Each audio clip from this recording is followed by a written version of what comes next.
Hi hello friends, ಎಲ್ಲರಿಗೂ ನಮ್ಮ ಅಮ್ಮನ ಅಡುಗೆಗೆ ಸ್ವಾಗತ. ಇವತ್ತು ನಾನು ಗೀ ರೈಸ್ ಮಾಡೋದು ಹೇಗೆ ಅಂತ ತೋರಿಸ್ಕೊಡ್ತಾ ಇದ್ದೀನಿ.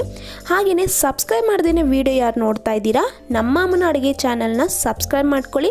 ಹಾಗೆಯೇ ಪಕ್ಕದಲ್ಲಿ ಬರುವ ಬೆಲ್ ಐಕನ್ನ ಕ್ಲಿಕ್ ಮಾಡ್ಕೊಳ್ಳಿ. ಇವಾಗ ಗೀ ರೈಸ್ ಮಾಡೋದು ಹೇಗೆ ಅಂತ ನೋಡೋಣ.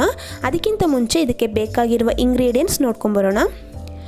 ತುಪ್ಪ 7ರಿಂದ 8 ಟೇಬಲ್ ಸ್ಪೂನ್, ಗೋಡಂಬಿ 20, ದ್ರಾಕ್ಷಿ 2 ಟೇಬಲ್ ಸ್ಪೂನ್, ಶುಂಠಿ ಬೆಳ್ಳುಳ್ಳಿನ ಈ ಥರ ಜಜ್ಜಿಟ್ಕೊಂಡಿದ್ದೀನಿ 1 ಟೇಬಲ್ ಸ್ಪೂನ್, ಸೋಂಪು 1 ಟೇಬಲ್ ಸ್ಪೂನ್, ಲವಂಗ 8, ಚಕ್ಕೆ 1 ಇಂಚಷ್ಟು, ಏಲಕ್ಕಿ 4, ನಕ್ಷತ್ರವು 1, ಪಲಾವ್ ಎಲೆ 1, ಹಸಿಮೆಣಸಿನಕಾಯಿ 5 ತಗೊಂಡಿದ್ದೀನಿ,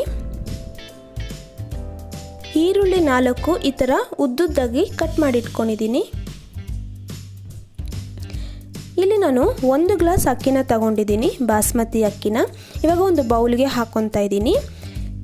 ನೋಡಿ ಫ್ರೆಂಡ್ಸ್, ಇದು ಬಾಸ್ಮತಿ ಅಕ್ಕಿ. ಬಾಸ್ಮತಿ ಅಕ್ಕಿ ಇಲ್ಲ ಅಂದರೆ ನಾರ್ಮಲ್ ರೈಸ್ ಕೂಡ ಹಾಕೊಬೋದು. ಬಾಸ್ಮತಿ ಅಕ್ಕಿ ಹಾಕೋದ್ರಿಂದ ತುಂಬ ಟೇಸ್ಟಾಗಿರುತ್ತೆ. ಇವಾಗ ನಾನು ಅಕ್ಕಿನ 1-2 ಸತಿ ಕ್ಲೀನಾಗಿ ವಾಶ್ ಮಾಡ್ಕೊತಾ ಇದ್ದೀನಿ. ಇವಾಗ ವಾಶ್ ಮಾಡಿ ಆಗಿದೆ. ಇವಾಗ ನಾನು ಅಕ್ಕಿ ಮುಳುಗೋಷ್ಟು ನೀರನ್ನು ಹಾಕ್ಕೊಂಡು ಒಂದು 20 ನಿಮಿಷ ನೆನೆಯೋಕ್ಕೆ ಬಿಡ್ತಾ ಇದ್ದೀನಿ. ರುಚಿಗೆ ತಕ್ಕಷ್ಟು ಉಪ್ಪು.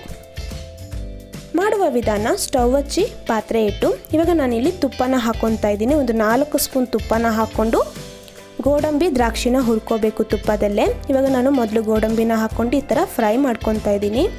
ಗೋಡಂಬಿ ಎಲ್ಲ ಲೈಟಾಗಿ ಕಲರ್ ಚೇಂಜ್ ಆಗಬೇಕು, ಅಲ್ಲಿವರೆಗೂ ನಾವು ಇದೇ ಥರನೇ ಫ್ರೈ ಮಾಡ್ಕೋಬೇಕಾಗುತ್ತೆ. ಇವಾಗ ದ್ರಾಕ್ಷಿನ ಹಾಕ್ಕೊತಾ ಇದ್ದೀನಿ. ದ್ರಾಕ್ಷಿನೂ ಕೂಡ ಇದೇ ಥರನೇ ಫ್ರೈ ಮಾಡ್ಕೊಬೇಕು.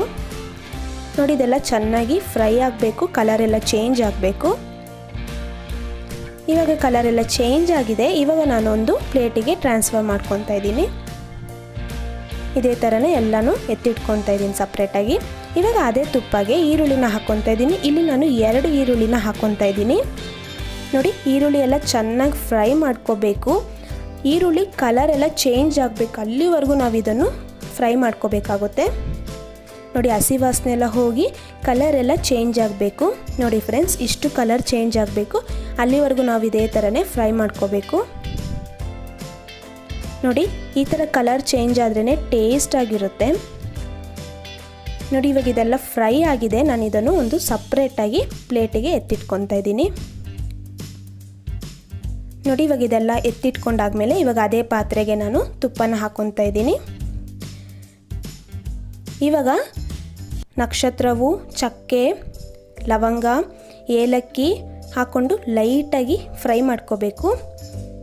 ಇವಾಗ ಇದೆಲ್ಲ ಲೈಟಾಗಿ ಈ ಥರ ಹಿಂಗೆ ಫ್ರೈ ಮಾಡ್ಕೊಂಡಾದ್ಮೇಲೆ ಪಲಾವ್ ಎಲೆ ಹಾಕ್ಕೊಬೇಕು. ಆಮೇಲೆ 1 ಟೇಬಲ್ ಸ್ಪೂನ್ ಸೋಂಪನ್ನು ಹಾಕ್ಕೊಂಡಿದ್ದೀನಿ. ಹಾಕ್ಕೊಂಡು ಇದೇ ಥರನೇ ಫ್ರೈ ಮಾಡ್ಕೋಬೇಕು. ಇವಾಗ ಹಸಿಮೆಣಸಿನಕಾಯಿ ಮತ್ತು ಇನ್ನು 2 ಈರುಳ್ಳಿ ಇತ್ತಲ್ಲ, ಅದನ್ನು ಹಾಕ್ಕೊಂಡಿದ್ದೀನಿ. ಇದು ಕೂಡ ಹಸಿ ವಾಸನೆ ಹೋಗಬೇಕು ಮತ್ತು ಕಲರ್ ಎಲ್ಲ ಚೇಂಜ್ ಆಗಬೇಕು, ಅಲ್ಲಿವರೆಗೂ ನಾವು ಫ್ರೈ ಮಾಡ್ಕೋಬೇಕು. ಇವಾಗ ನಾನು ಈರುಳ್ಳಿಗೆ ಸ್ವಲ್ಪ ಉಪ್ಪನ್ನು ಹಾಕ್ಕೊಂಡು ಇದೇ ಥರನೇ ಫ್ರೈ ಮಾಡ್ಕೊತಾ ಇದ್ದೀನಿ. ನೋಡಿ, ಇದೆಲ್ಲ ಚೆನ್ನಾಗಿ ಫ್ರೈ ಆಗಬೇಕು, ಕಲರ್ ಎಲ್ಲ ಗೋಲ್ಡನ್ ಬ್ರೌನ್ ಬರೋವರೆಗೂ ನಾವು ಇದೇ ಥರನೇ ಫ್ರೈ ಮಾಡ್ಕೋಬೇಕಾಗುತ್ತೆ. ನೋಡಿ ಫ್ರೆಂಡ್ಸ್, ಇವಾಗ ಇದೆಲ್ಲ ಫ್ರೈ ಆದಮೇಲೆ ನಾನಿಲ್ಲಿ ಶುಂಠಿ ಬೆಳ್ಳುಳ್ಳಿನ ಜಜ್ಜಿಟ್ಕೊಂಡಿದ್ನಲ್ಲ, ಅದನ್ನ ಹಾಕ್ಕೊಂಡಿದ್ದೀನಿ 1 ಟೇಬಲ್ ಸ್ಪೂನ್. ಇದು ಕೂಡ ಹಸಿ ವಾಸನೆ ಎಲ್ಲ ಹೋಗೋವರೆಗೂ ನಾವು ಇದೇ ಥರನೇ ಫ್ರೈ ಮಾಡ್ಕೋಬೇಕಾಗುತ್ತೆ. ಇವಾಗ ನಾನು 20 ನಿಮಿಷ ನೆನೆಸಿಕ್ಕಿದ್ನಲ್ಲ ಬಾಸ್ಮತಿ ಅಕ್ಕಿನ, ಇದೆಲ್ಲ ನೀರೆಲ್ಲ ಕ್ಲೀನಾಗಿ ತೆಗ್ದು ಅಕ್ಕಿನ ಮಾತ್ರ ಹಾಕ್ಕೊತಾ ಇದ್ದೀನಿ. ನೋಡಿ, ಇದೆಲ್ಲ ಹಾಕ್ಕೊಂಡು ನಾವು ಇದೇ ಥರನೇ ಫ್ರೈ ಮಾಡ್ಕೋಬೇಕಾಗುತ್ತೆ. ಒಂದು ಸ್ವಲ್ಪ ಹಿಂಗೆ ಫ್ರೈ ಮಾಡಿಕೊಂಡ್ರೆ ಸಾಕು, ಜಾಸ್ತಿ ಫ್ರೈ ಮಾಡೋಕ್ಕೆ ಹೋಗ್ಬೇಡಿ. ಈ ಥರ ಲೈಟಾಗಿ ಒಂದು ಮಿಕ್ಸ್ ಕೊಟ್ಟರೆ ಸಾಕು. ಇವಾಗ ನಾನು 1 ಗ್ಲಾಸ್ ಅಕ್ಕಿಗೆ 1.5 ಗ್ಲಾಸಷ್ಟು ನೀರನ್ನು ಹಾಕ್ಕೊತಾ ಇದ್ದೀನಿ. ರುಚಿಗೆ ತಕ್ಕಷ್ಟು ಉಪ್ಪನ್ನು ಹಾಕ್ಕೊಂಡು ಇದೇ ಥರನೇ ಮಿಕ್ಸ್ ಮಾಡ್ಕೋಬೇಕು. ನೋಡಿ, ಇವಾಗ ಇದೆಲ್ಲ ಚೆನ್ನಾಗಿ ಮಿಕ್ಸ್ ಮಾಡ್ಕೋಬೇಕು.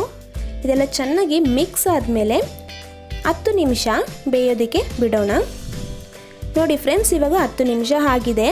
ನೋಡಿ, ಇವಾಗ ಲೈಟಾಗಿ ಈ ಥರ ಮಿಕ್ಸ್ ಮಾಡ್ಕೊಬೇಕು, ಜಾಸ್ತಿ ಮಿಕ್ಸ್ ಮಾಡೋಕ್ಕೆ ಹೋಗ್ಬಿಡಿ. ಲೈಟಾಗಿ ಈ ಥರ ಮಿಕ್ಸ್ ಮಾಡಿಕೊಂಡು ಮತ್ತೆ ಒಂದು 5 ನಿಮಿಷ ಬೇಯೋದಕ್ಕೆ ಬಿಡೋಣ. ನೋಡಿ, ಇವಾಗ ಒಂದು 5 ನಿಮಿಷ ಆಗಿದೆ.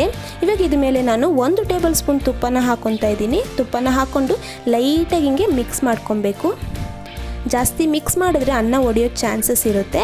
ಈಗ ಲೈಟಾಗಿ ಇದೇ ಥರನೇ ಮಿಕ್ಸ್ ಮಾಡ್ಕೊಂಡಾದ್ಮೇಲೆ ನಾನು ಇದ್ರ ಮೇಲೆ ಮೊದಲೇ ಫ್ರೈ ಮಾಡಿ ಇಟ್ಕೊಂಡಿದ್ನಲ್ಲ ಈರುಳ್ಳಿ ಮತ್ತು ಗೋಡಂಬಿ ದ್ರಾಕ್ಷಿನ ಥರ ಮೇಲೆ ಹಾಕ್ಕೊತಾ ಇದ್ದೀನಿ. ಇವಾಗ ನಾನು ಒಂದು 5 ನಿಮಿಷ ದಮ್ ಆಗೋದಕ್ಕೆ ಬಿಡ್ತಾ ಇದ್ದೀನಿ. ನೋಡಿ 5 ನಿಮಿಷ ಆಗಿದೆ. ಇದೆಲ್ಲ ಸ್ವಲ್ಪ ಲೈಟಾಗಿ ಹಿಂಗೆ ಮಿಕ್ಸ್ ಮಾಡಿಕೊಂಡ್ರೆ ಗೀ ರೈಸ್ ರೆಡಿಯಾಗಿದೆ. ನೋಡಿ ಫ್ರೆಂಡ್ಸ್, ನಾವು ಮನೇಲೇ ಸುಲಭವಾಗಿ ಗೀ ರೈಸು ಈಸಿಯಾಗಿ ಹೇಗೆ ಮಾಡಿದೆ ಅಂತ ನೋಡಿದ್ರಲ್ಲ. ನೀವು ಕೂಡ ಮನೇಲಿ ಟ್ರೈ ಮಾಡಿ ಹೇಗೆ ಬಂತು ಅಂತ ಕಮೆಂಟ್ ಮಾಡೋದು ಮಾತ್ರ ಮರಿಬೇಡಿ. ಈ ಗೀ ರೈಸ್ ಬಂದು ಪನ್ನೀರ್ ಗ್ರೇವಿ ಜೊತೆ ಚಿಕನ್ ಗ್ರೇವಿ ಜೊತೆ ತುಂಬಾ ಚೆನ್ನಾಗಿರುತ್ತೆ. ಕಾಂಬಿನೇಷನ್ನು ತುಂಬ ಟೇಸ್ಟಿಯಾಗಿರುತ್ತೆ. ಮತ್ತು ಮನೇಲಿ ಏನಾದ್ರು ಸಿಂಪಲಾಗಿ ಫಂಕ್ಷನ್ ಇದೆ ಅಂದಾಗ ನಾವು ಮನೇಲೇ ಸುಲಭವಾಗಿ ಮಾಡ್ಕೋಬೋದು. ತುಂಬಾ ಟೇಸ್ಟಿಯಾಗಿರುತ್ತೆ, ಚೆನ್ನಾಗಿರುತ್ತೆ. ನೀವು ಕೂಡ ಮನೇಲಿ ಒಂದ್ಸತಿ ಟ್ರೈ ಮಾಡಿ ಕಮೆಂಟ್ ಮಾಡೋದು ಮಾತ್ರ ಮರಿಬೇಡಿ. ಹಾಗೆ ನಮ್ಮ ಅಮ್ಮನ ಅಡುಗೆ ಚಾನಲ್ನ ಸಬ್ಸ್ಕ್ರೈಬ್ ಮಾಡ್ಕೊಂಡಿಲ್ಲ ಅಂದರೆ ಸಬ್ಸ್ಕ್ರೈಬ್ ಮಾಡ್ಕೊಳ್ಳಿ. ಪಕ್ಕದಲ್ಲಿ ಬರುವ ಬೆಲ್ಲೈಕನ್ನ ಕ್ಲಿಕ್ ಮಾಡೋದು ಮಾತ್ರ ಮರಿಬೇಡಿ. ಈ ವಿಡಿಯೋ ನೋಡಿರುವ ಎಲ್ಲ ವೀಕ್ಷಕರಿಗೂ ಧನ್ಯವಾದಗಳು.